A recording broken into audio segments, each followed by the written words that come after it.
امام حسین علیہ السلام کا اپنے دوست حضرت حبیب ابن مظاہر کے نام خط۔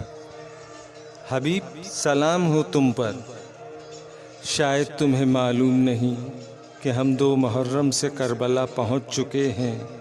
میرے ساتھ اس عالمی غربت میں میرے اہل خانہ اور بچے بھی ہیں۔ ہمیں چاروں طرف سے دشمنوں نے گھیر لیا ہے۔